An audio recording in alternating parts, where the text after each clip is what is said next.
शान्तिः। गुरुर्ब्रह्मा गुरुर्विष्णू गुरुर्देवो महेश्वरा, गुरुर्साक्षात् परब्रह्मा, तस्मै श्री गुरवे नमः।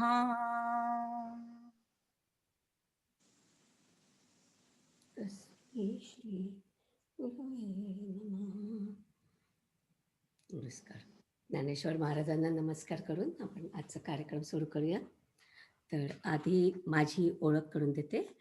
तुमच्यापैकी बऱ्याच जणांना मी माहिती आहे आणि माझे जे न्यूजर्सीचे मित्रमंडळ आहे त्यांना सगळ्यांना माझी चांगलाच परिचय आहे.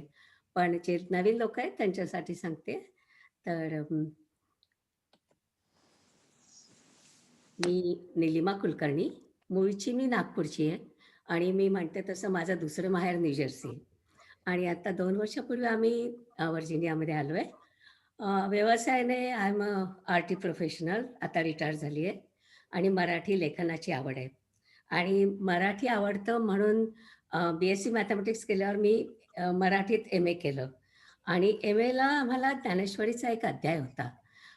तर पण ते आम्हाला काव्य इतकं आवडलं, की मी आणि माझ्या मैत्रिणीने पूर्ण ज्ञानेश्वरी वाचली तेव्हा आणि खूप आनंद आला त्याच्यामध्ये आणि त्यातलं तत्वज्ञान मात्र सगळं डोक्यावरून गेलं. कारण आम्ही एकतर आम्हाला तेवढी मॅच्युरिटी नव्हती आणि तत्वज्ञानाचं काहीच म्हणजे माहिती नव्हतं.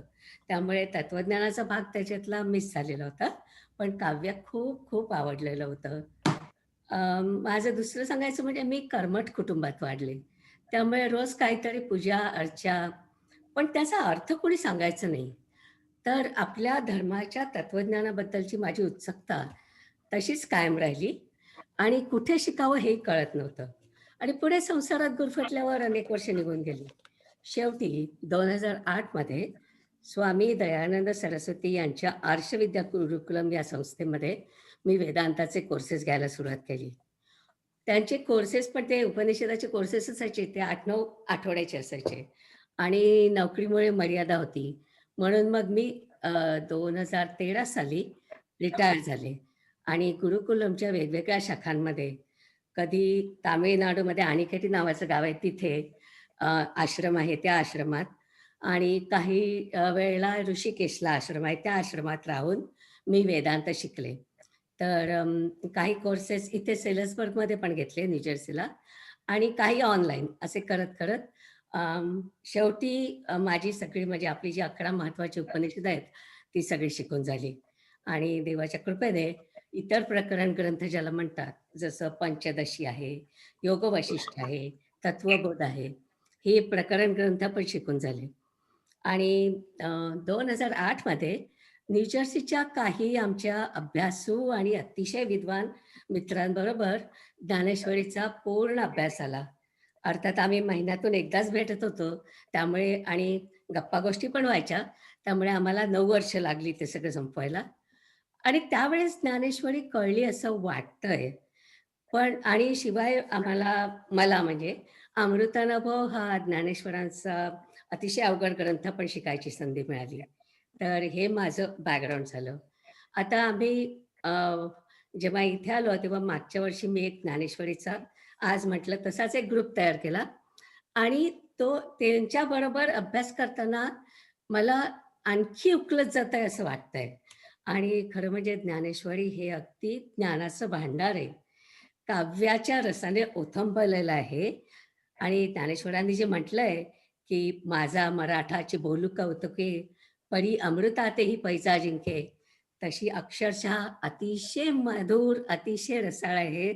म्हणजे एवढं मोठं तत्वज्ञान त्याच्यामध्ये आहे, तरीसुद्धा ज्ञानेश्वरांनी ती अगदी हळुवारपणे केली आहे आणि ते म्हणतात, की हे सगळं शिकायला सुद्धा हळुवारपणा पाहिजे.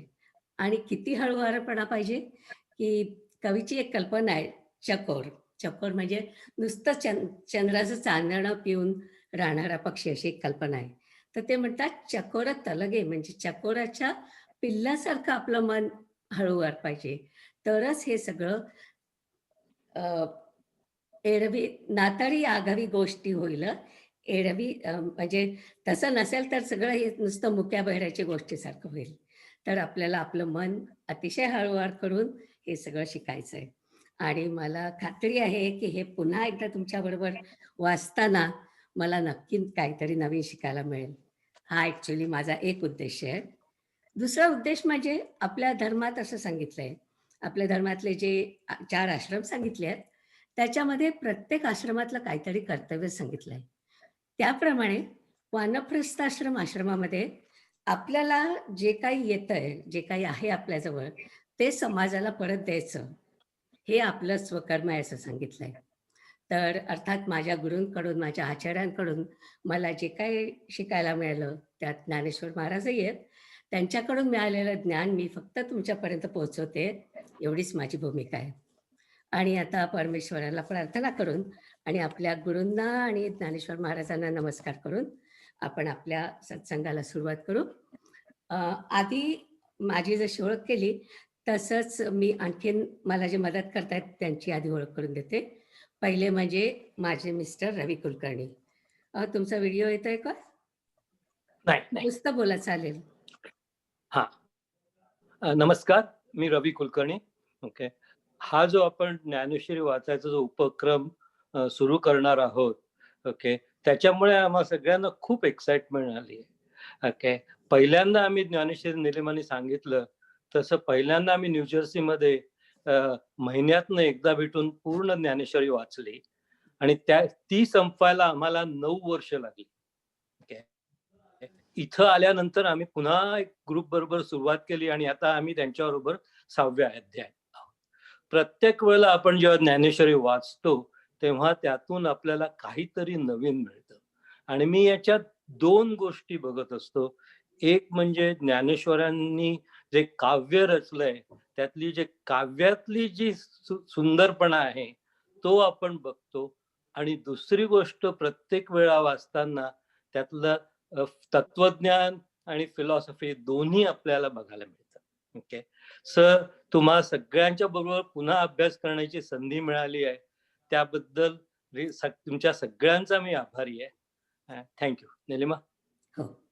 आणि आता मला ज्या कोणी मदत करतायत, त्यांची मी ओळख करून देते. म्हणजे त्यांना सांगते ओळख करून द्यायला. तर मगाशी तुम्ही जे श्लोक ऐकले ते स्वातीनी अतिशय सुंदर सुरात म्हटले. तर स्वातीपासून सुरुवात करू. स्वाती देशपांडे. हां. मी स्वाती हां. देशपांडे. साधारणतः 25 वर्ष झाली आम्ही या हंडन आणि या शांटिली या भागामध्ये आहोत आणि थोडंसं क्लासिकल म्युझिक शिकायचा प्रयत्न सुरू आहे. दुसरी गोष्ट म्हणजे IT मध्ये पार्ट टाईम जॉब करते. आणि निलिमाताई, ज्ञानेश्वरी शिकायची संधी तुमच्यामुळे आम्हाला उपलब्ध झालेली आहे. त्याबद्दल आम्ही खूप खूप आभारी आहे तुमची. देवाची कृपा आहे. हं. आणि आता प्रज्ञा शुक्ल ही आपल्याशी स्क्रीन शेअर करणार आहे. आपण काय करतो, मग PDF फाईल मी तुम्हाला जी पाठवली आहे, काही लोकांना अजून मिळाली नाही आहे, कारण त्यांना मी अजून इकडे ॲड केलेलं नाही. सारखं-सारखं तेच तर करायचं होतं म्हणून मी म्हटलं सगळेजण येऊ द्या, मग मी ते करीन पुन्हा. तर PDF फाईलची लिंक आम्ही शेअर करणार आहोत आणि मग प्रत्येक ह्याच्यामध्ये आपण इथे स्क्रीनवरती दाखवणार आहोत. म्हणजे जे काय वाचणार आहे ते आणि मग आपल्यापैकी ग्रुपमधले काही लोकं वाचतील ते आणि बाकीच्यांनी ऐकायचं असं. तर प्रज्ञा, तुझी ओळख मी करून प्रज्ञा देते? शुक्ला. आम्ही पण या गावामध्ये जवळ-जवळ 20-22 वर्ष इथे आहे आणि खूप दिवसांपासनं गीता शिकावी असं एक मनामध्ये होतं. पण निलिमाताईंनी जेव्हा सांगितलं, की ज्ञानेश्वरीचा वर्ग सुरू करतेय, तर आवडलं कारण ज्ञानेश्वरी ही पुन्हा गीतेचाच मराठी अनुवाद असल्यामुळे हं. नवीन काहीतरी म्हणजे काहीतरी शिकता येईल, काहीतरी समजून घेता येईल, अशी इच्छा आहे आणि नक्कीच हा वर्ग ऐकायला आणि शिकायला खूप आवडणार आहे. तर माझ्या परीने जे काही मदत करता येईल तेवढी निलिमाताई मी तुम्हाला करतच जाईन. Good, good. हां. आणि ज्योती कानेटकर ती आपल्याला हे ॲडमिन म्हणून मदत करणार आहे. तर ज्योती. नमस्कार, मी ज्योती कानिटकर. मी पण या गावात व्हर्जिनियामध्ये साधारण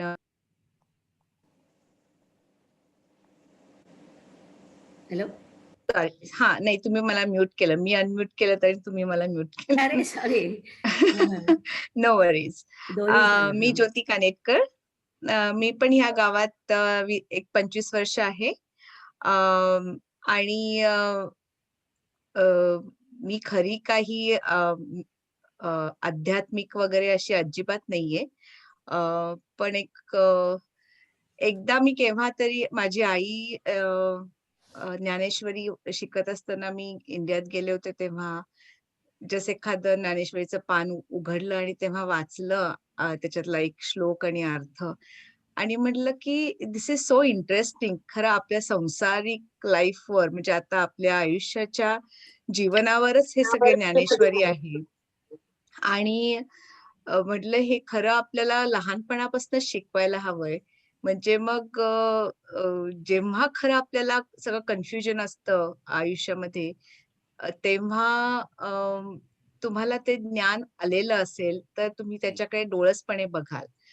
पण आय थिंक मला वाटतं तेव्हा आपली मॅच्युरिटी पण नसते ते सगळं समजावून घ्यायची आणि जेव्हा आपण आयुष्याचा एक्सपिरियन्स सगळा अनुभवतो, तेव्हा आपल्याला ते जास्त पटत जातं असं मला वाटतं. पण म्हणून एक प्रयत्न करणार आहे मी शिकायचा. गुड.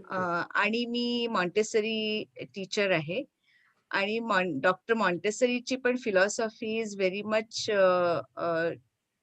टू युअर ह्युमन लाईफच्या ह्याच्यावरच आहे. त्यामुळे मला ते पण बघायचंय की ज्ञानेश्वरी आणि मॉन्टेसरी डॉक्टर मॉन्टेसरीची फिलॉसॉफी कशी जोडता येईल मला. ओके. थँक्यू. आणि आणि मी आता तुम्हाला निलिमाताई जेवढी जमेल तेवढी नक्कीच मदत करेन. थँक्यू. आता प्रिया शिलोत्री ती आपल्यासाठी आज म्हणजे आज मी कोणीतरी व्हॉलेंटियर शोधत होते की please everybody go on the mute. मी करायला गेले की सगळेच म्यूट होत आहेत म्हणून मी करत नाही आहे. थँक्यू. तर प्रिया शिलोत्री आज आपल्याला काही श्लोक म्हणून दाखवणार आहे. मी व्हॉलेंटियर बघत होते की कोण म्हणू शकेल पहिल्याच दिवशी म्हणून. तर प्रिया ॲक्च्युली आमच्या जुन्या ग्रुपमध्ये पण येते पण आता ती या ग्रुपमध्ये कंटिन्युअस राहणार आहे. तर प्रिया तुझी ओळख करून दे.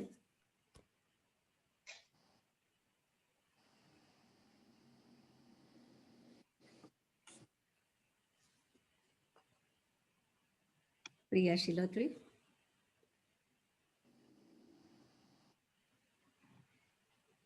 आली का इथे फार लोक त्यामुळे मला दिसत नाही. मला आता जॉईन झालेलं दिसत नाहीये कुठे.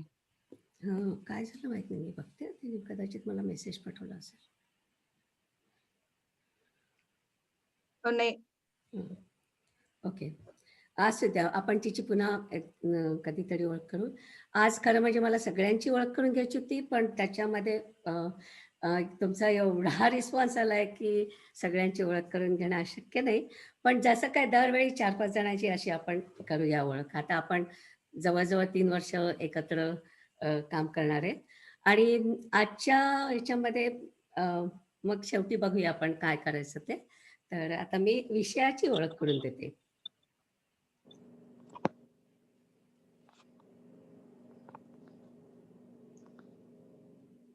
ऐकू नाही येते. ऐकू नाही येते? नाही तू या आता आलं. हा बोल. हा आता आलं. ओके. हो.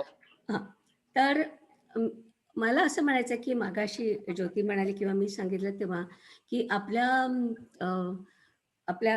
ह्याच्यामध्ये घरांमधूनच कधी आपल्याला तत्वज्ञानाबद्दल शिकवलं जात नाही. समजा जर का इथे आपण येतो सगळेजण अमेरिकेत आणि मग लोक विचारतात की तुमचा अधिकृत असा धर्मग्रंथ कोणचा आणि त्याचं आपल्याला उत्तर देता येत नाही किंवा आपण उत्तर देतो रामायण महाभारत वगैरे. एक कारण त्याचं असं आहे की कुराणासारखा किंवा बायबलसारखा आपला एक धर्मग्रंथ नाही. पण आदी शंकराचार्यांचे आपल्या अनंत उपकार आहेत कारण त्यांनी बहुतेक सर्व प्रश्नांची उत्तरं देऊन ठेवली आहेत. दुर्दैवाने पण तेही आपल्याला कधी कोणी सांगितलं नाही की असे उत्तरं अवेलेबल आहेत म्हणून. आणि जेव्हा मी हा सगळा अभ्यास केला तेव्हा माझ्या लक्षात आलं की बापरे केवढं मोठं काम त्यांनी करून ठेवलंय. म्हणजे नुसतंच तत्वज्ञानावरती भाष्य लिहिली नाहीत तर या सगळ्या प्रश्नांची उत्तरं पण लिहून ठेवली आहेत.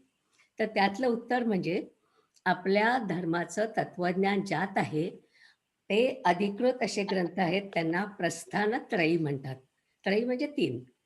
आणि कोणकोणते? एक तर सोपं उत्तर आहे. पहिलं म्हणजे वेद. अर्थात तो ग्रंथ नाही आहे, ते कॉम्बिनेशन ऑफ ग्रंथ आहेत. दुसरं म्हणजे भगवद्गीता आणि तिसरं म्हणजे ब्रह्मसूत्र. तर अशी ही प्रस्थानत्रयी ही आपल्या धर्माचे अधिकृत धर्मग्रंथ तत्वज्ञानासाठी समजले जातात. तर या प्रस्थानत्रयीबद्दल सुद्धा मला काहीही माहिती नव्हतं आधी. आणि वेदाचा काल तुम्हाला माहिती आहे, की साधारण 5,000 वर्ष पूर्व धरला जातो. त्याच्याबद्दल अनेक वाद आहेत. त्याच्यात आपल्याला जायचं आत्ता काही कारण नाही. ॲक्चुअली युरोपमध्ये आत्ता नवीन उत्खननात सापडलेल्या काही गोष्टींवरून असं म्हणतात आहे, की वेद बहुतेक 10 ते 15,000 वर्ष जुने आहेत. आणि भगवद्गीता साधारण 4,000 वर्षापूर्वीची समजली जाते. त्याचाही नक्की कालखंड माहीत नाही. आणि ब्रह्मसूत्र त्याच्याही अलीकडचं आहे. ते साधारण 400 ते 500 BC असं धरलं जातं. आणि तुम्हाला सगळ्यांना माहीत आहे, की आपले 4 वेद आहेत. ऋग्वेद, यजुर्वेद, सामवेद आणि अथर्ववेद. आणि त्या प्रत्येक वेदाचे 4 भाग आहेत. 4 भाग कसे आहेत? तर एक भाग आहे त्याला संहिता म्हणतात. संहिता म्हणजे प्रार्थना. दुसरा भाग आहे त्याला ब्राह्मणा म्हणतात. ब्राह्मणामध्ये सगळं आपण जे काय कर्मकांड शिकलो जन्मभर ते आणि यज्ञ याची सगळ्यांची माहिती आहे. तिसरा जो भाग आहे त्याला आरण्यक म्हणतात. त्याच्यामध्ये मेडिटेशन्स, ध्यानसाधना कशी करायची, तप कसं करायचं, ही सगळी माहिती आहे. आणि चौथा जो भाग आहे त्याला वेदांत म्हणतात. वेदाचा शेवट वेदांत. आणि त्याच्यात छोटे-छोटे जे भाग आहेत म्हणजे त्यांना उपनिषद म्हणतात. आणि या उपनिषदांमध्ये सगळं तत्वज्ञान आहे. तर जेव्हा आपण म्हणतो की आपल्या धर्माचं तत्वज्ञान कुठे आहे, तर त्याचं मूळ हे उपनिषदामध्ये आहे. आणि उपनिषदांचं सार जे आहे ते गीतेमध्ये आहे, भगवद्गीतेमध्ये आहे. तर भगवद्गीतेनंतरच्या काळात बरीच स्थित्यंतर झाली आपल्या धर्मामध्ये.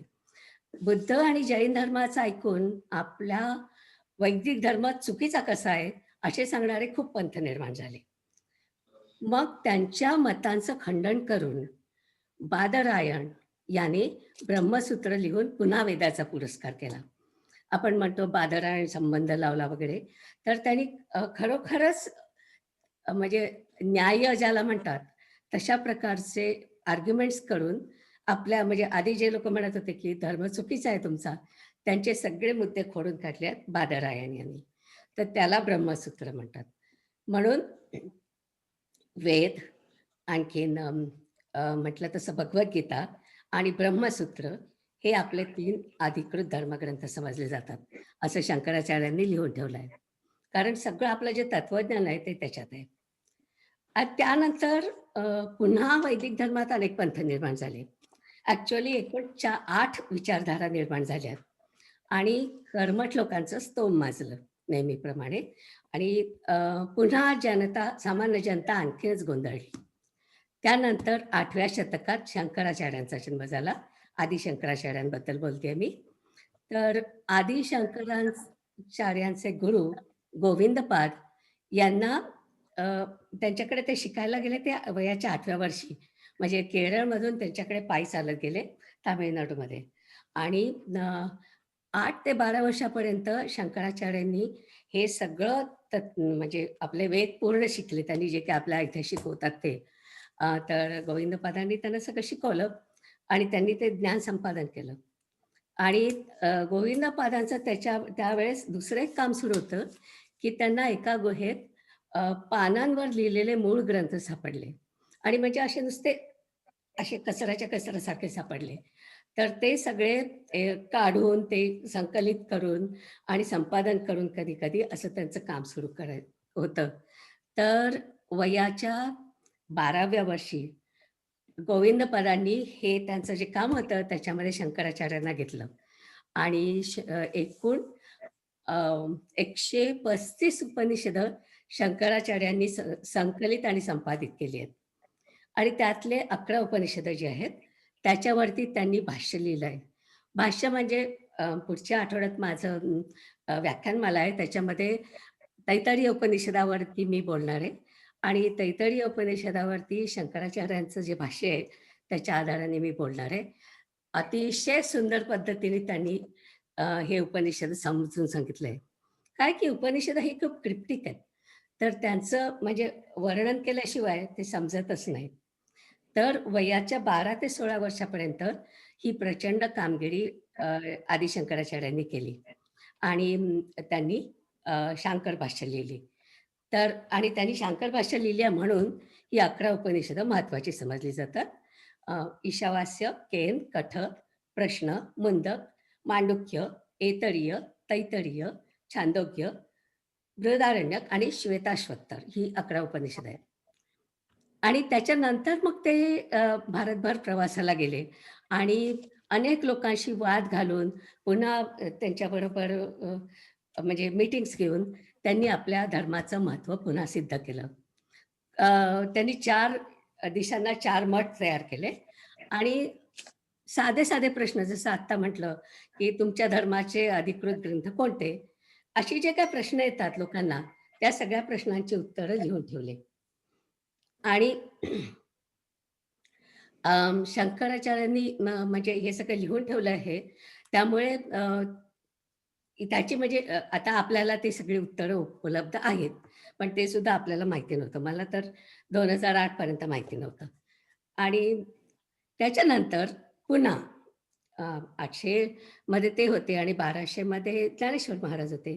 त्या 400 वर्षामध्ये पुन्हा हे सगळे धर्मग्रंथ संस्कृतमध्ये असल्यामुळे उच्च समाजाच्या हातात बंदिस्त झाले आणि सामान्य माणसापर्यंत ते ज्ञान पोहोचत नव्हतं.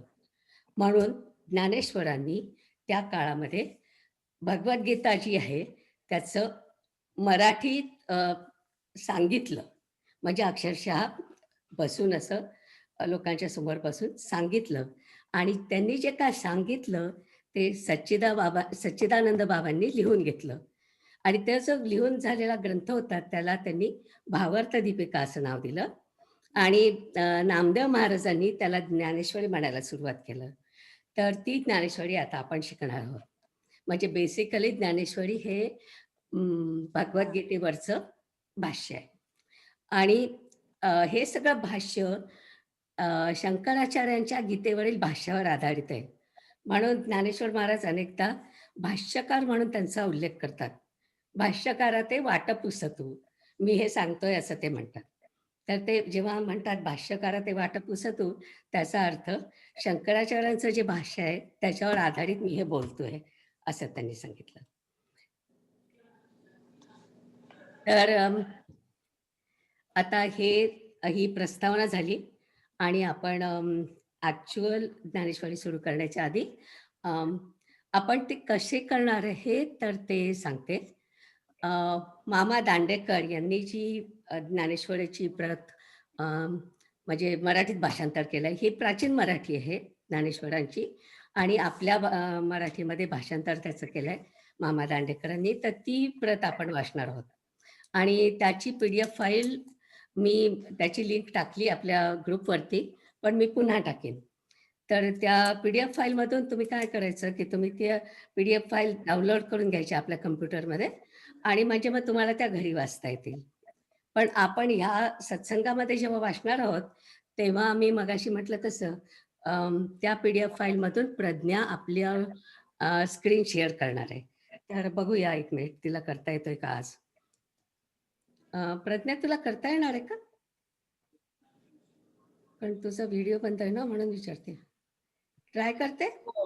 मी 1 मिनिट ट्राय करते. हां, ट्राय कर.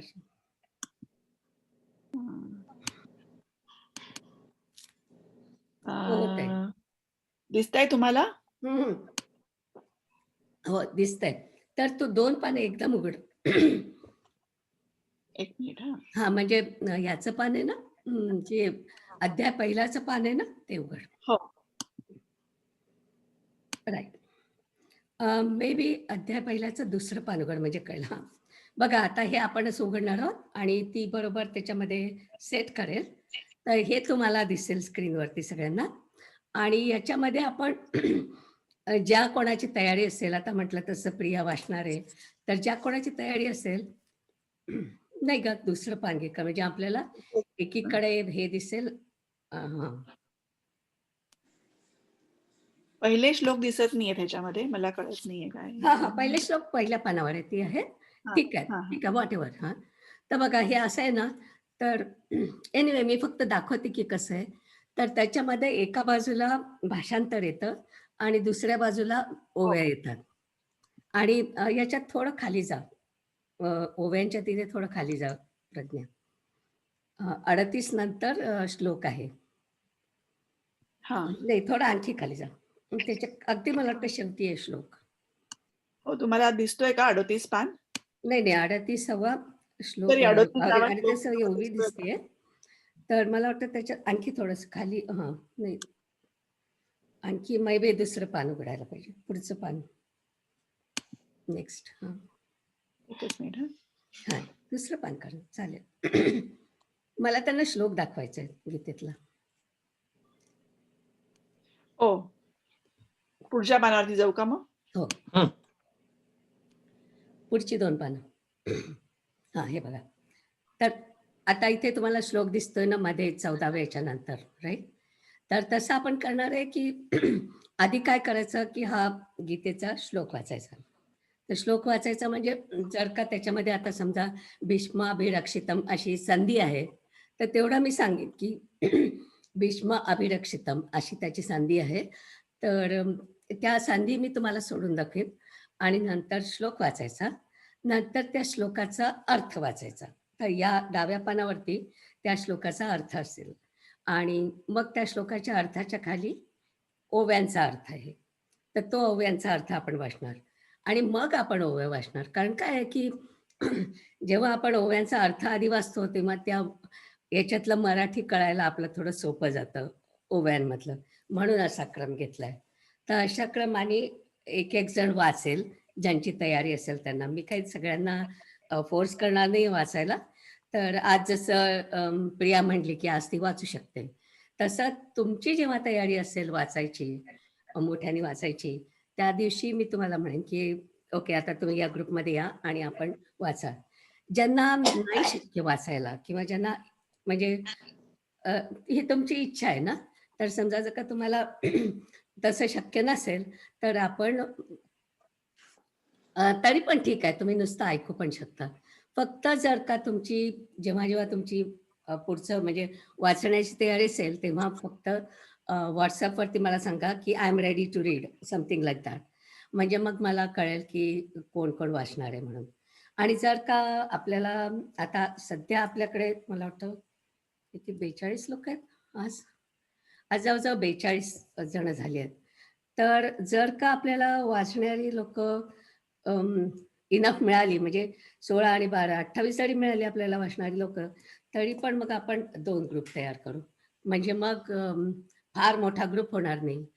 मला काय आवडतं, की ग्रुपमध्ये प्रत्येकाला प्रश्न विचारायची संधी मिळायला पाहिजे असं मला वाटतं. कारण की कोझीनेस जातो जर का खूप लोकं असले त्याच्यामध्ये तर. तर पण बघू आज आपण, की कोणाला फक्त ऐकायचंच आहे आणि कोणाला वाचायचं आहे किंवा कोणाची तयारी आहे आणि कदाचित तुमची तयारी अजून 2-3 सेशन होईपर्यंत होणारही नाही. दॅट्स ओके टू किंवा आणखीन 4 महिन्यांनी तुमची जर तयारी झाली ऐकायची, तर म्हणजे वाचायची तरी चालेल. पण अं, कितपत तुम्हाला इंटरेस्ट आहे म्हणजे साधारण हे सगळं म्हणजे हे मगाशी म्हणाले तसं कमीत कमी आम्हाला 9 वर्ष लागली, पण आपल्याला ज्या स्पीडने आपण जातोय त्याच्यात कमीत कमी 3 वर्ष लागतील किंवा 3.5 पण लागू शकतात. कारण आपण महिन्यातून फक्त 2दा भेटतो आणि तेही 1-1 तास. म्हणजे फक्त 2 तास आपण महिन्यातून भेटतो. त्यामुळे 3.5 वर्ष लागू शकतात त्याला. तर तेवढी कमिटमेंट असणारे लोकांना आपण वाचायचे ग्रुप तयार करू त्यांचे. आणि मग साधारणपणे एका व्यक्तीला 15 किंवा 16च ओव्या वाचाव्या लागतात. असं काही खूप वाचायचं असतं असं नाही. आणि मी दुसरं एक करते, की मागच्या ग्रुपमध्ये मी काय केलं, की या सगळ्या लोकांना एकेकाला समरी लिहायला सांगितली. आता म्हणजे आमच्या ग्रुपमध्ये 16 आहेत, तर 16 सेशन नंतर तुमचा नंबर येतो समरी लिहायचा, की मागच्या सेशनमध्ये काय झालं त्याचं. तर तशी समरी लिहिली की ॲक्चुअली मी म्हणजे एकालाच सांगायची समरी लिहायची. पण त्या लोकांना काय झालं, की आता त्यांच्या लक्षात आलं, की जर का आपण समरी लिहिली, तर आपल्याला ते जास्त चांगलं कळतं आणि आपल्याजवळ एक प्रकारच्या नोट्स पण राहतात. म्हणून जरी त्या लोकांचा टर्न नसला, तरी त्यातले बहुतेक सगळेजण स्वतःसाठी समरी लिहितात आणि मला ते अतिशय आवडतं, की असा इंटरेस्ट पाहिजे त्याच्यामध्ये, की हां, आपल्यासाठीच म्हणजे ते काय कोणाला दाखवायचं वगैरे असं नाही. पण आपल्यालाच पुन्हा जेव्हा ज्ञानेश्वरी वाचायची आहे किंवा अभ्यासाची आहे, तेव्हा त्याचा उपयोग होऊ शकतो. म्हणून म्हणजे आय रिकमेंड. मला स्वतः तशी अभ्यास करायची सवय आहे.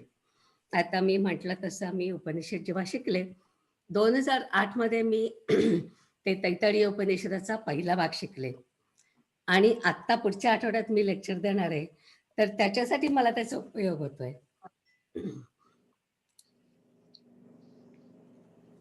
कारण इतक्या वर्षांनी डोक्यात राहत नाही, ट्रस्ट मी. माझ्या तरी डोक्यात राहत नाही इतक्या वर्षांनी. त्यामुळे जर का आपण नोट्स काढून ठेवल्या, तर त्याचा आपल्यालाच खूप चांगला उपयोग होतो आणि म्हणून मला असं वाटतं, की नोट्स काढणं ही खूप चांगली गोष्ट आहे आणि तर sorry, please go on the mute. हां. तर आता आपण असं करूया 8:45 झालेत. म्हणजे 8:39 झालेत. आपण असं करूया, Priya Shilotre you join now right? Pragya आता तू तो स्क्रीन बंद केला तरी चालेल. आज फक्त तेवढं दाखवायचंच होतं किंवा हां. प्रिया? शी टेक्स्टेड मी किती आली आहे म्हणून. हो, त्यांचा मलाही टेक्स्ट आला होता. त्या जॉइन झाल्यात म्हणून. पण मला दिसत नाही आहे. हो, मला दिसतायत त्या, पण मला कळत नाही की त्या बोलत का नाहीयेत. मी त्यांना टेक्स्ट करते. म्यूटवर आहे का बघ. आय थिंक म्यूटवर आहेत ते. म्यूटवर आहेत ते.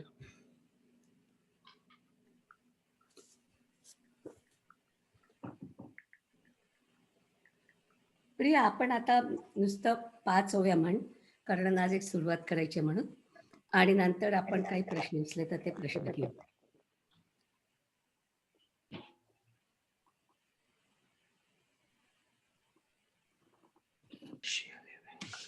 त्यांना काही व्हिडिओ आणि ऑडिओ काहीच दिसत नाही त्यांच्या नावावर. That is funny. हां, आयफोन लिहिलंय ना? हो, आता दिसतंय म्हणजे I think I saw. Priya आयफोनवरच का? नाही, त्यांचं नाव आहे ना.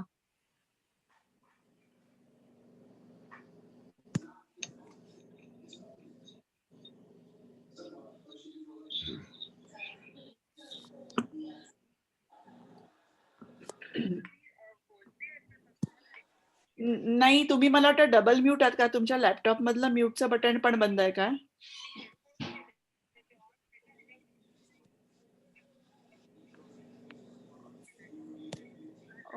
हां, मला तुमचं फोनवरचं येतंय, पण मला वाटतं तिथे तुमचं काहीच ऐकायला येत नाहीये.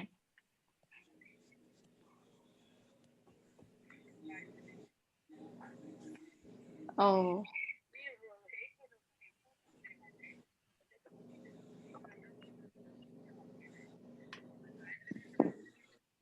नाही, तुमचं तुम्ही लॉग आउट करून पुन्हा एकदा लॉग इन करता का? हां. हो. Okay, bye. बरं. प्रियाताई परत लॉग आउट नाही, करून लॉग इन आता करतायत. आपण 1-2 प्रश्नोत्तर थांबूयात. घेऊया. हां. कोणाला प्रश्न असतील तर आपण घेऊया प्रिया येईपर्यंत.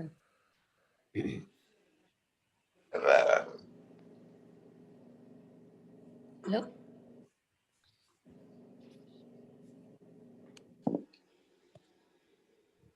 मला एक प्रश्न आहे हे अध्याय डाउनलोड करण्याबद्दल. हां, हां. ते इंटरनेट मी अजून ट्राय नाही केलंय, पण ते इंटरनेट आर्काइव्ह म्हणून त्या वेबसाईटवर जाऊन तुम्हाला मेंबर व्हायला लागेल का त्याचं? नाही, काही नाही. ते फ्री आहे सगळं. ते फ्री आहे. हां, ते ओके. फ्री आहे. आणि यू जस्ट पीडीएफ डाउनलोड. आपल्या कॉम्प्युटरवर डाउनलोड करायची आणि येताना काय केलं, एकेका अध्यायाची पीडीएफ केली आहे. खरं ते खूप सोपं जातंय. नाहीतर ती मोठी पीडीएफ आपल्याला डाउनलोड करायची असली, की त्याचं व्हॉल्यूम जास्त होतं ना, मग त्यांना म्हणजे प्रॉब्लेम येतो व्हॉल्यूममध्ये. म्हणून त्यांनी एकेका ओके. अध्यायाची PDF फाईल केली आहे. हं, हं.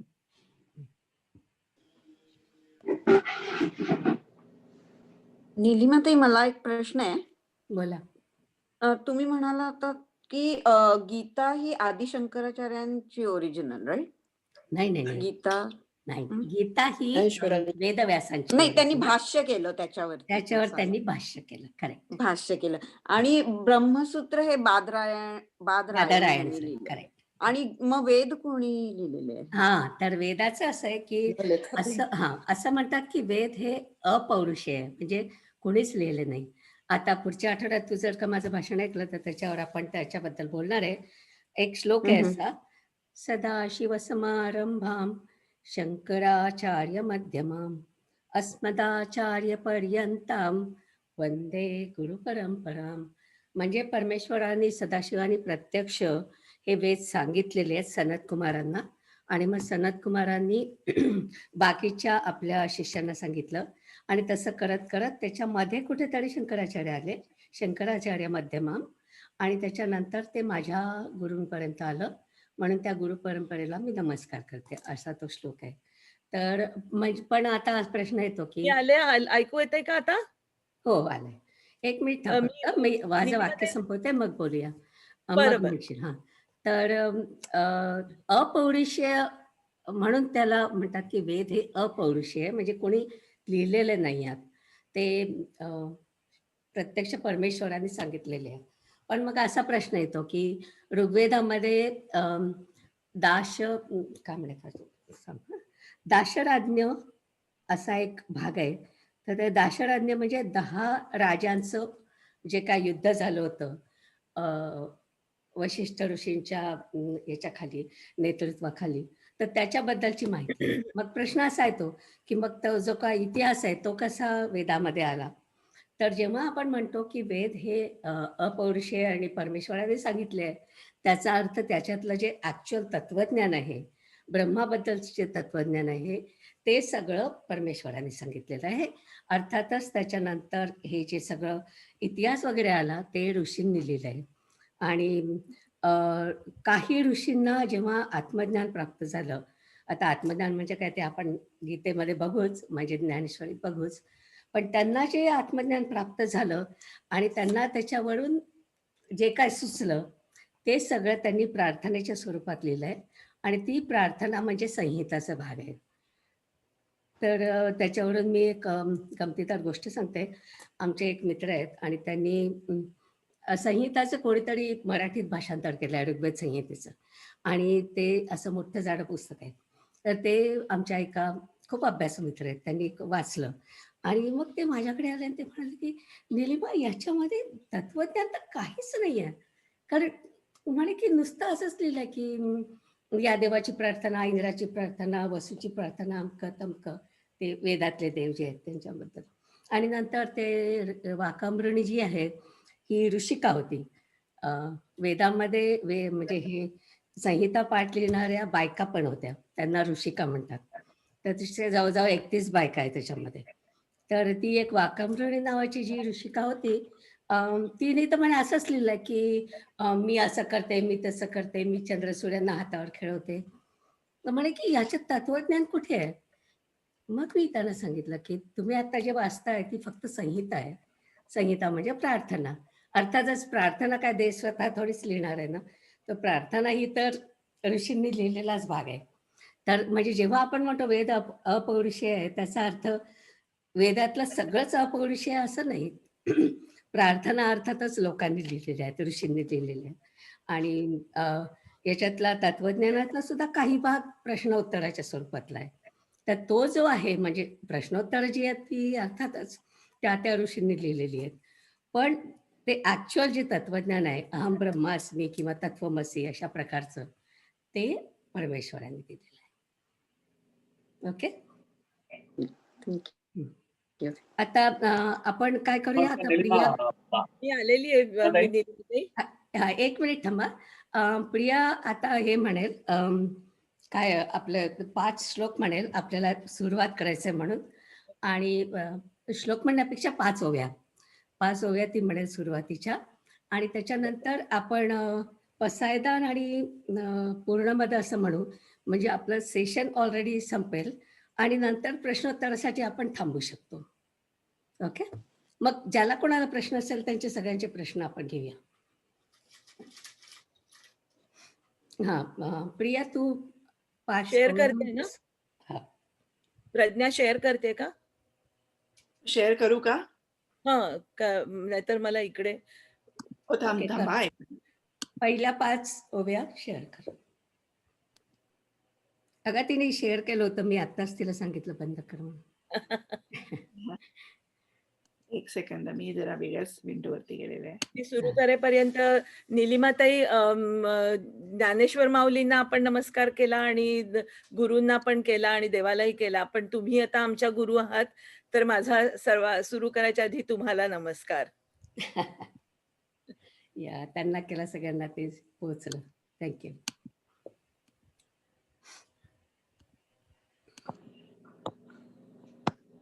दिसतंय? स्क्रीन हो, दिसते? दिसतंय. जरा हां. मोठं करशील? जरा मोठं कर. हां. हां. ओके. ठीक आहे, ठीक आहे. हं.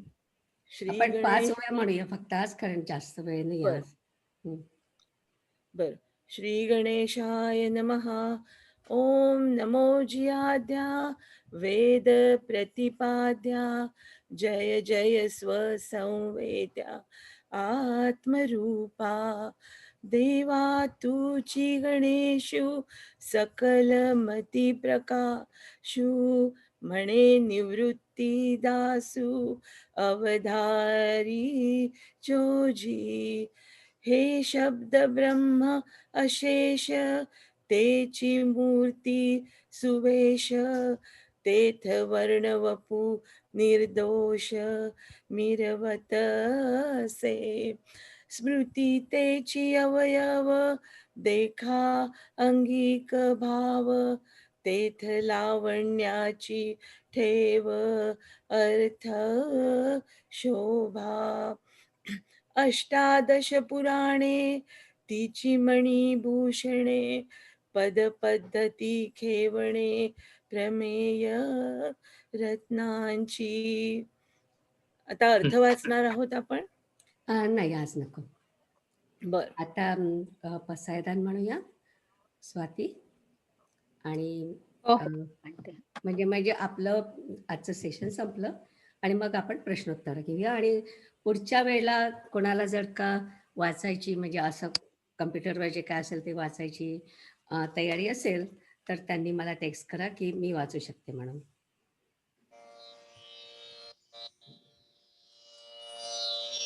अगं त्याचा म्हणजे समहाव तानपुऱ्याचं नीट ऐकू येत नाहीये. हा, तानपुऱ्याचं ना ते ओके. नाही मग ऐकू अगदी हे करते, कमी ठेवते. मला फक्त चालेल. तो सुराला लागेल हो, हा, हो, जरा म्हणून सुराला लागलाय. लाव, पण हा बाकी काय हा, चालेल चालेल. हां. बारीक करते अगदी. हा.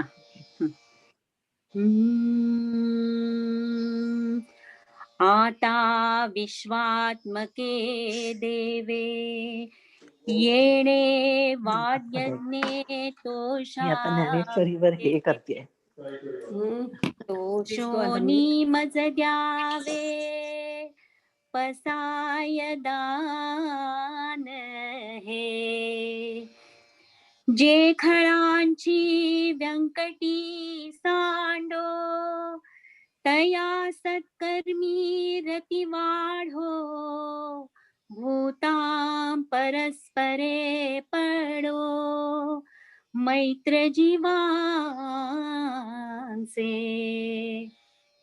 दुरितांचे तिमिर जावो विश्वस्वधर्म सूर्ये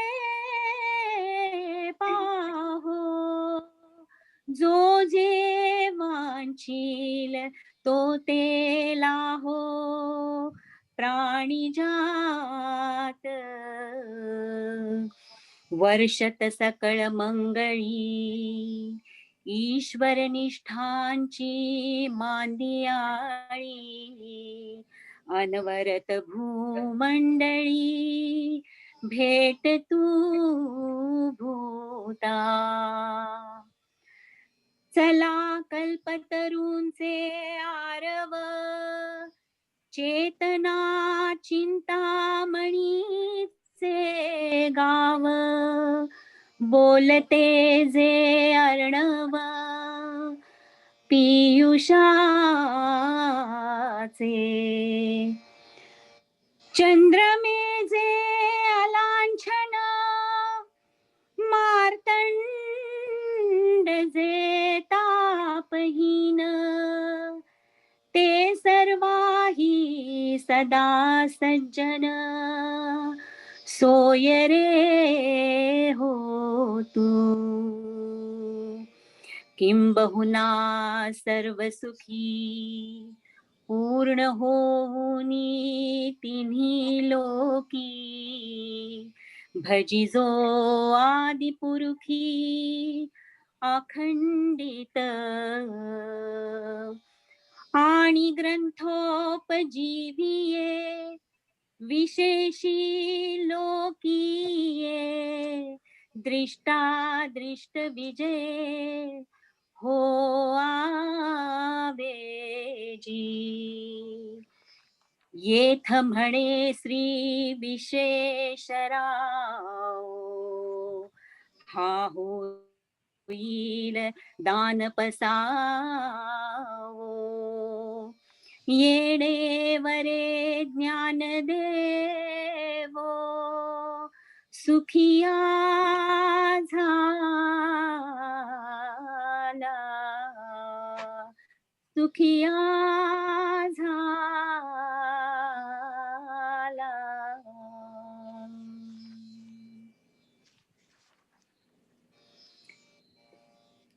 ओम पूर्णमद पूर्णमिदं पूर्णात् पूर्णमुदच्यते, पूर्णस्य पूर्णमादाय पूर्णमेवावशिष्यते. ओम शांती शांती शांती.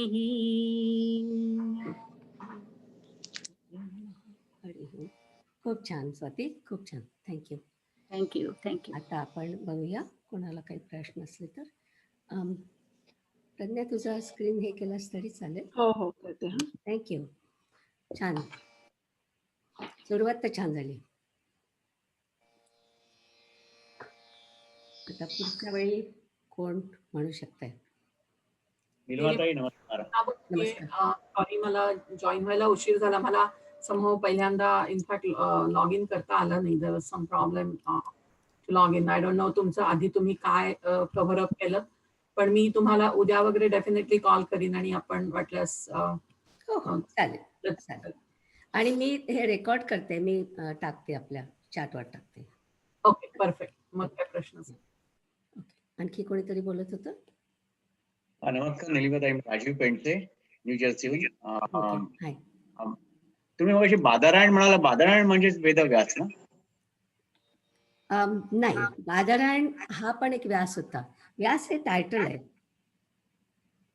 व्यास म्हणजे सगळ्यात काय म्हणायचं, सगळ्या ऋषींचा जो मेन असतो त्याला व्यास म्हणतात.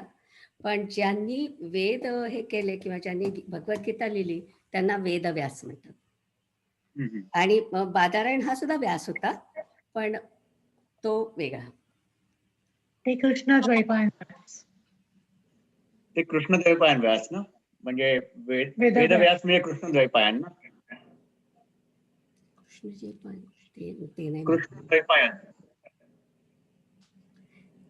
हो मला वाटतं, पण मला नक्की माहिती नाही. बरं. म्हणजे वेदांनी लिहिलं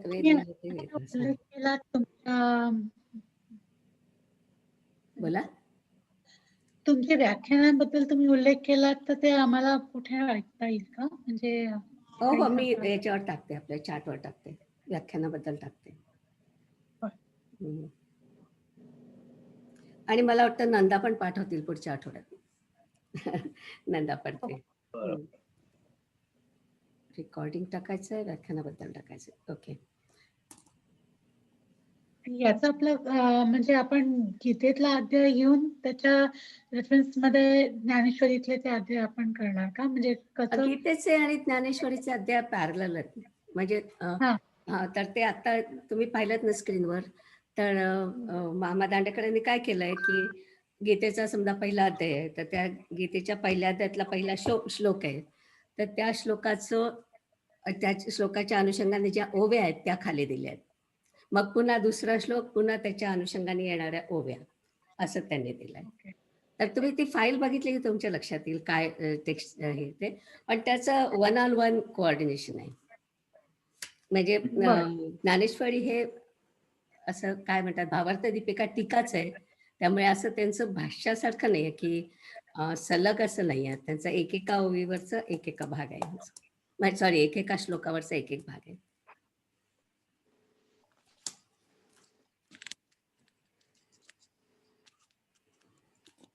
आणि आणखी काही? हा, मी सतीश थत्ते बोलतोय बोला. From Mandal park, new Jersey. हा, हा. एक प्रश्न असा आहे की तुम्ही व्हॉलंटियर्स विचारत होता की ज्या लोकांना वाचायचं असेल हा, हा. तर ओव्या वाचणं ही एक इझी आहे, पण त्या ओव्या चालीमध्ये गाणं म्हणजे आमचा क्लीन बोर्ड होईल त्याच्यामध्ये. नाही, आपण मी तर अगदी वृक्षपणे वाचते, एक शब्द वाचते, तर तसं वाचलं तरी चालेल. कारण आता आपल्याला अभ्यास करायचा आहे, म्हणजे आपल्याला काही कोणाला कार्यक्रम द्यायचा नाही आहे. तर आपल्याला अभ्यासाच्या दृष्टीने शब्द वाचला तरी चालणार आहे.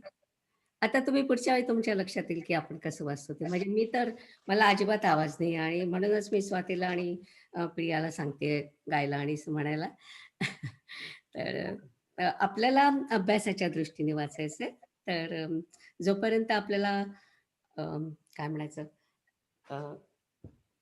अर्थ न बदलता वाचता येईल तोपर्यंत ठीक आहे. लीमध्ये मला अजून एक प्रश्न आहे. जेव्हा आपण गीतेतला श्लोक, त्याच्यानंतर त्याच्या अनुषंगाने ज्ञानेश्वरांनी लिहिलेली त्याची टिप्पणी किंवा टीका, आणि नंतर मामा दांडेकरांचं त्याच्यावरचं काय म्हणतात, त्याच्यावरचं त्यांनी बोध. नुसतं ट्रान्सलेशन केलंय, त्यांनी काही स्वतःचं मत काही दिलं नाही त्याच्यात. अच्छा, मग त्याच्यामध्ये तुम्ही त्या प्रत्येक ओव्या आणि हे एक्सप्लेन करणार आहात ना? हा, म्हणजे काय आहे की काही ओव्या अगदी साध्या आहेत, अगदी त्या सोप्या आहेत, तर त्याच्याबद्दल मी सांगणार नाही, पण असं सांगेन. हा, म्हणजे आता समजा ऍक्च्युअली सगळी गीता सुरू करण्याच्या आधी ज्ञानेश्वर महाराजांनी जे नमन केलंय, ओम नमोजी आद्या, त्या नमनामध्ये मला बरंच बोलावं लागणार आहे, कारण त्याच्यातल्या प्रत्येक शब्दाला खूप अर्थ आहे. आणि ज्ञानेश्वरांनी पूर्ण, म्हणजे आता तुम्हाला जर का वेदाची माहिती हवी असेल, किती वेद आहेत, किती वेदांग आहेत, ही सगळी माहिती त्याच्यात येणार आहे. तर म्हणजे प्रत्येक शब्दाच्या बद्दल मी बोलणार आहे, त्या पहिल्या ज्या काय 15-20 ओव्या आहेत त्याच्याबद्दल. तर जेव्हा मला असं वाटतं की याच्याबद्दल जास्त माहिती सांगायला पाहिजे, तेव्हा मी सांगणार. आणि जर का कोणाला प्रश्न असला तर मग मी पुन्हा बोलेन मध्ये. पण साधारणपणे आपण 15 ओव्या वाचायच्या, 15 ओव्यांचा अर्थ वाचायचा, मग 15 ओव्या वाचायच्या, आणि त्याच्यानंतर कोणाला काही प्रश्न असले तर मग आपण ते प्रश्न घेऊया. पण म्हटलं तसं इतकं खूप अवघड नाही आहे ते. खूप ज्ञानेश्वर महाराजांच्या समोरचा जो ऑडियन्स होता, तो सगळा खेड्यातला ऑडियन्स होता, राईट. आणि त्यांना कळेल अशा दृष्टीने त्यांनी अनेक उपमा देऊन ते सगळं इतकं सोपं करायचा प्रयत्न केलाय. तर आपल्याला प्रश्न फक्त असा आहे की ती प्राचीन मराठी आहे म्हणून आपल्याला थोडासा प्रश्न आहे, पण ते तसं कळायला सोपं आहे. आणि त्याच्यामध्ये ज्ञानेश्वरांचं नॉलेज खूप असल्यामुळे त्यांनी जे काही संदर्भ घेतले आहेत, म्हणजे कुठल्या उपनिषदामधले संदर्भ घेतले आहेत, ते मी सांगेन की हे या उपनिषदातून आलंय, हे छांदोग्य उपनिषदातून आलंय, हे कठोपनिषदातून आलंय. अशा जे काय जास्तीची माहिती आहे ती सगळी मी सांगेन. चालेल.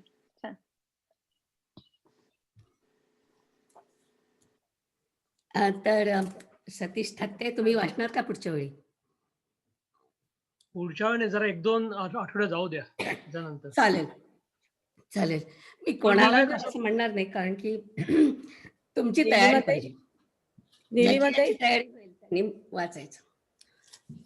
निलिमाते, मी पुऱ्या करू का 20 तुम्ही मला दिलेल्या पुढच्या वेळेला?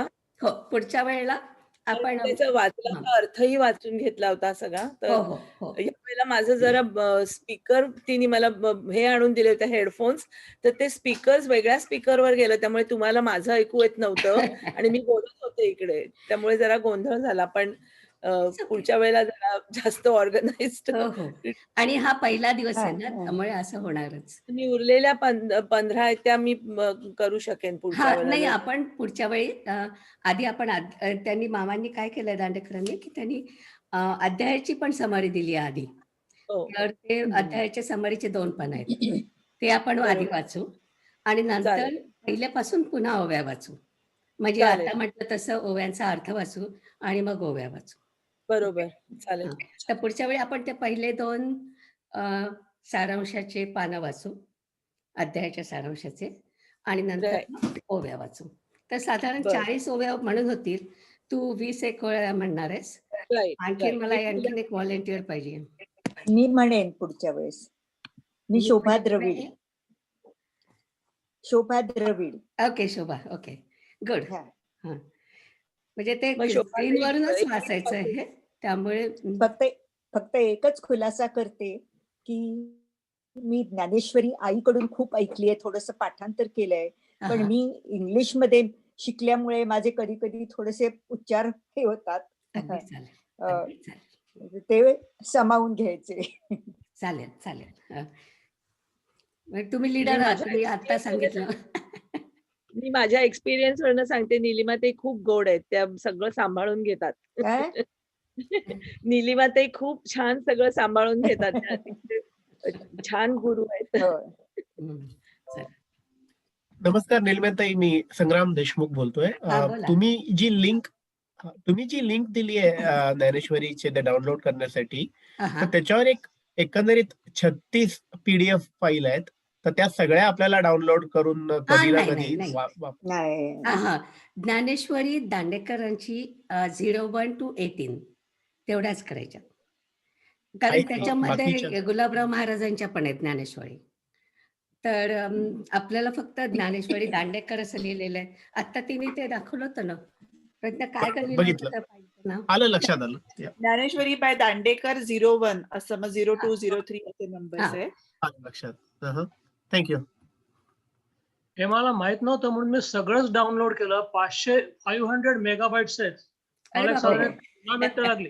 15 मिनिटं लागली डाउनलोड करायला. It's not that bad. Sorry पण ते डिलीट करा कारण की तुमची उगाचच मेमरी जाईल. नाही, ते सगळं क्लाउडमध्ये जातं. So I am not worried. Okay, okay. Good. म्हणजे तुम्हाला आता सगळे ग्रंथ मिळाले. त्याच्यामध्ये गुलाबराव महाराजांचं पण आहे. हो, ते सगळंच मी डाउनलोड हां. म्हणजे मला माहित नव्हतं. सगळं डाउनलोड केले. 15 मिनिटात ते 500 मेगाबाईट झालं डाउनलोड. ओके. मला एक प्रश्न असा विचारायचा आहे, की ज्ञानेश्वर महाराजांना माऊली का म्हणतात? हं. माऊली असं त्यांना मग ही कशा म्हणजे अर्थाने म्हणतात? हां. कारण की आईचं आपलं नातं जवळचं होतं ना. म्हणून ज्ञानेश्वर महाराजांना माऊली म्हणतात. की त्यांचं जे आहे ते सगळं इतकं प्रेमळ आहे, आईसारखं आहे. त्यांनी सगळ्यांना आपलं सांभाळून घेतलेलं होतं म्हणून. आणि आणि पांडुरंगाला ॲक्चुअली पण वारकरी माऊली पंथातले लोकं एकमेकाला पण माऊली म्हणतात. माऊली म्हणतात. हं. पांडुरंगाला पण म्हणतो आपण माऊली. पांडुरंग हा देव आणि आपण म्हणजे ज्ञानेश्वर महाराज माऊली असं म्हणतो. हं. चला थांबूया आता आपण का आणखी कोणाला काही विचारायचं आहे? ओके, मग पुढच्या वेळी नेहा बेंद्रे आणि शोभा द्रविड या दोघीजणी म्हणतील आणि सारांश अं, वाचायचा आहे त्याच्यासाठी कोणी व्हॉलंटियर्स आहेत अं, 2 पानाला? निलिमाताई मी वाचू शकते. निलिमाताई मी वाचणार आहे ना पहिल्या 15 का? नाही तुला ओव्या सांगितल्यात आपण. ओ त्याच्या सॉरी. आधी हां, अध्याय 1 चे 2 पानं सारांश आहे. सारांश ती वाचणार आहे. हां, ओके, ओके. तर सारांश वाचायला ते गद्यात आहे पूर्ण मराठीमध्ये आपल्या अच्छा, शोध. अच्छा. ओके. हां, तर ते कोण वाचणार आहे? कोणी आहेत मी व्हॉलंटियर? वाचू शकते. हो निलिमाताई. पूनम बोलते. पूनम, ओके. मग पूनम पान 1 आणखीन एक जण पाहिजे. पान 2 ला कोणीतरी पाहिजे. मी राजीव कंचे मी वाचू शकेन 2. Okay, good. Very good. मी करू शकेन. तुम्ही ओके. राजीव पेंडसेंना करू द्या, पुढच्या वेळी तुम्हाला सांगेन. फक्त ठीक मला आहे. तिथे हो, टेक्स्ट हरकत करा नाही. की मी मला माझी तयारी आहे असं, आणि मग आपण त्याच्यावरती हे करत जाऊ. मग असाइन करत जाऊ आपण, राईट? आणि मी ओव्याचं नंतर पुढच्या सेशन्स मध्ये वाचू शकेन त्याच्यानंतर. Very good, very good. ठीक आहे मग, चला. Good night. Good night. Good night. धन्यवाद. धन्यवाद. धन्यवाद. धन्यवाद. Good night. Good night. Good night. नमस्कार. हां. आवडलं का? आवडलंय ते. खूप आवडलं, पण अजून मला त्याच्यावरती ऍक्सेस मिळत नाहीये बघाय, म्हणजे प्रेझेंट व्हायला, तुम्हाला मी दिसायला बेसिकली. काय ते म्हटलं? पण खूप मला अजून त्याच्यावरती म्हणजे व्हिडिओवरती गेल्यावरती असं येत आहे की cannot start your video because the host has disabled it. Right, right, right.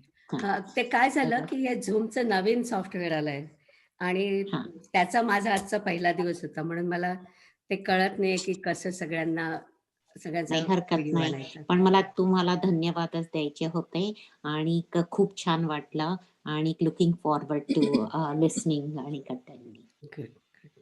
या, चला. नमस्कार. नमस्कार. चालेल निलिमाताई, भेटूया मग. हे हो, हो, भेटूया. 2 आठवड्यातनं एकदा भेटणार ना आपण? हां, पहिल्या आणि तिसऱ्या सोमवारी. पहिल्या आणि तिसऱ्या सोमवारी. हां, हां. छान झालं पण तुझं आज.